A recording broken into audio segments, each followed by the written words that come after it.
बुद्ध के हजारों शिष्य थे। जब उनका कोई शिष्य बुद्धत्व को प्राप्त हो जाता, वो उसे किसी एक दिशा में भेजकर वहां के लोगों को जागरूक करने और ज्ञान देने के लिए जाने की आज्ञा देते थे।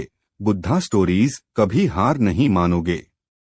बुद्ध का एक शिष्य बुद्ध के संदिग्ध में 6 वर्षों से था। वो एक दिन महात्मा बुद्ध के पास आया और बुद्ध से कहा, हे बुद्ध, मुझे आपके पास है 6 साल हो गए, मेरे बाद कितने शिष्य आए, उन्हें आपने इस बीच किसी एक दिशा में ज्ञान देने के लिए भेजा, लेकिन मुझे अभी तक नहीं भेजा। क्या मुझे अभी तक बुद्धत्व प्राप्त नहीं हुआ? बुद्ध मुस्कुराए और बोले, यह तो तुम्हें खुद समझना होगा कि तुम्हें बुद्धत्व प्राप्त हुआ है या नहीं। शिष्य बोला, है बुद्ध, आपने मुझे इन 6 सालों में जो भी उपदेश दिया, मुझे वो सब याद है। आपकी बताई एक एक बात मुझे याद है। आप मुझसे भी पूछ सकते हैं, मैं आपको हर उत्तर देने के लिए सक्षम हूँ। आप मुझे एक मौका तो दे ताकि मैं किसी भी दिशा में जाकर लोगों को आपके ज्ञान के बारे में भी बता सकूं। बुद्ध ने कहा, ज्ञान की बातों को याद रखने से कुछ नहीं होता जब तक आप उसे अपने आचरण में ना लाओ। जब तक आप किसी भी चीज को अपने आचरण में नहीं लाओगे, तब तक आप दूसरों को नहीं कह सकते कि वो उसे अपने आचरण में लेकर आए। शिष्य ने कहा, जो भी हो, कृपया आप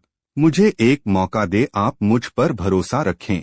मैं सभी को अपने ज्ञान से प्रभावित कर सकता हूँ। मैं लोगों को ऐसी बातें बता सकता हूँ जिससे उनके जीवन में शांति आएगी और वो शांतिपूर्ण अपना जीवन जी सकेंगे। बुद्ध ने कहा, अभी तुम तैयार नहीं हो। जब तुम तैयार हो जाओगे, मैं तुम्हें खुद सही मार्ग पर जाने के लिए कहूँगा। शिष्य ने कहा, क्यों बुद्ध, आपने मुझे इन 6 वर्षों में इतना भी ज्ञान नहीं दिया जिससे मैं लोगों को प्रभावित कर सकूं? बुद्ध ने कहा, ठीक है, तुम पूर्व दिशा की तरफ जाओ, वहां तुम्हें एक गाय मिलेगा, उससे तुम भिक्षा मांग कर लाओ और वहां के लोगों को अपने ज्ञान से मदद करना। कल सुबह तुम वहां अकेले जाना और शाम को आकर मुझे बताना तुमने कैसे वहां के लोगों की मदद की। वह शिष्य ये सब सुनकर बेहद खुश हो गया और बुद्ध का आशीर्वाद लेकर चला गया और वह रात भर ज्ञान समेटता रहा और मन ही मन सोच रहा था कि मैं कल ऐसे ज्ञान की छाप छोड़ूंगा कि वहां के लोगों के साथ बुद्ध भी मुझसे प्रभावित हो जाएंगे। सुबह उठकर वो महात्मा बुद्ध को प्रणाम करने गया। उन्हें प्रणाम कर वह पूर्व की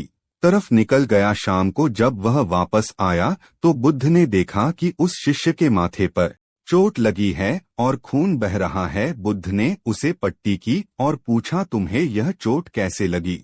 शिष्य ने कहा कि बुद्धि, वहां के लोग बेहद दुष्ट हैं, उन्हें जरा भी बुद्धि नहीं है। मैं उस गांव में भिक्षा लेने गया पर किसी ने मुझे भिक्षा नहीं दी, सब मुझे गालियां दे रहे थे। एक व्यक्ति ने तो मुझे भी भिक्षा तो दी, लेकिन नीचे फेंक कर और कहा, इसे उठा लो। मैंने उन्हें काफी समझाया, लेकिन वह मेरी बात सुनने को तैयार ही नहीं थे। उल्टा उन्होंने मेरे साथ हाथापाई की, जिससे मुझे चोट लग गई है। बुद्ध, आप मुझे दूसरी जगह भेजें जहां के लोगों में बुद्धि हो, इस तरह ना हो। बुद्ध उसकी बात सुनकर मुस्कुराए और बोले कि अगर तुम्हें दूसरे गांव में भी ऐसे ही लोग मिले तब तुम क्या करोगे? शिष्य ने कहा, है बुद्ध, ऐसे लोगों को कोई ज्ञान नहीं दे सकता, वह लोग अज्ञानी हैं, उन्हें कौन समझाए? बुद्ध ने कहा, वह लोग अज्ञानी नहीं बल्कि ज्ञानी हैं।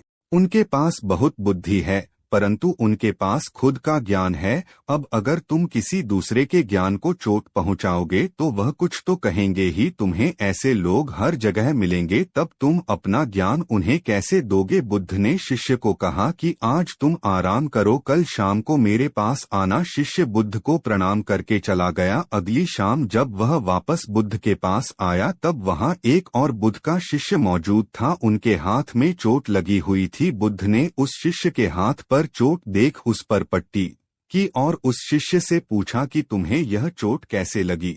शिष्य ने कहा, हे बुद्ध, आपने पूर्व के एक गांव में मुझे जाने के लिए कहा था, वहीं मुझे यह चोट लगी। बुद्ध ने कहा, वहां तुम्हारे साथ क्या क्या हुआ, तुम मुझे बताओ। शिष्य ने कहा, हे बुद्ध, वहां पर मैंने सबसे भिक्षा मांगी लेकिन किसी ने मुझे भिक्षा नहीं दी। एक व्यक्ति जिसने भिक्षा दी थी उसने भी वह मुझे जमीन पर फेंक कर दी और कहा, उसे उठा लो। मैंने चुपचाप उसे उठाकर अपने पात्र में रख लिया और उसे कल्याण का आशीर्वाद दिया। तब उस व्यक्ति ने मुझसे कहा, आप बड़े ही अजीब व्यक्ति हो, मैं आपका अपमान कर रहा हूँ और आप मुझे आशीर्वाद दे रहे हैं। मैंने उनसे कहा कि आप धनी हैं, आपने मुझे दान दिया है, इसलिए मैं आपको आशीर्वाद दे रहा हूँ। फिर वहाँ से मैं आगे गया तो कुछ लोगों ने मुझे वहाँ से जाने के लिए कहा। उन्होंने मुझे कुछ अपशब्द कहे और मुझ पर कुछ पत्थर फेंके, जिससे मुझे चोट लग गई। जब मैं वापस आ रहा था तब मैंने एक माँ को रोते हुए देखा। वह अपने बीमार बच्चे को लेकर चिंतित थी। मैं तुरंत जंगल से जाकर उसके लिए जड़ी बूटी ले आया, लेकिन वहाँ के लोग मुझे जड़ी बूटी देने नहीं दे रहे थे। फिर मैंने उनसे विनती की कि वह मुझे उस बच्चे का इलाज करने दें। उसके बाद वो जैसा कहेंगे मैं ठीक वैसा ही करूँगा। फिर जिस व्यक्ति ने मुझे भिक्षा दी थी उसने गाँव वालों को समझाया, तब उन्होंने मुझे उस बच्चे को जड़ी बूटी लगाने दी। उसके बाद वह बच्चा ठीक हो गया। फिर गांव वालों ने मुझसे अपने किए गए अभद्र व्यवहार के लिए क्षमा मांगी और मुझे धन्यवाद कहा। फिर मैं वहां से वापस आ गया।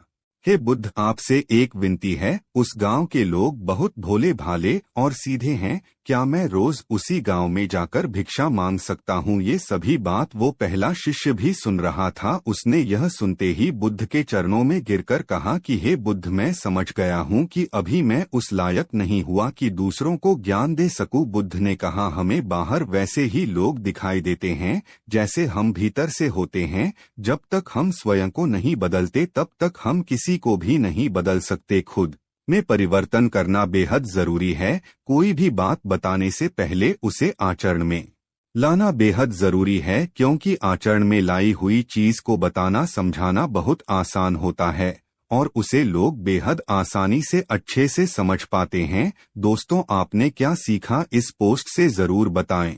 दोस्तों, हम सभी को ऐसा लगता है कि हमने जो कुछ भी सीखा है वह हमको दूसरों को सिखाना चाहिए, लेकिन हम जाने अनजाने में दूसरों को सिखाने के चक्कर में हम कभी कभी गलत साबित हो जाते हैं। तो इसलिए दोस्तों, अगर आप किसी को भी कोई भी सुझाव देने के लिए जाते हैं, आप कोई भी चीज सिखाने के लिए जाते हैं, तो सबसे पहले आप उस कार्य को संपूर्ण रूप से और सही ढंग से अच्छे से सीख जाएं। और आपको जब यह पक्का प्रूफ मिल जाए कि अब मैं इस कार्य को संपूर्ण रूप से सीख चुका हूं, अब मैं दूसरों को सिखा सकता हूं, तभी आप दूसरों को सिखाने के लिए जाए। अन्यथा आपके साथ दुर्व्यवहार हो सकता है और आपको क्षति भी पहुंच सकती है।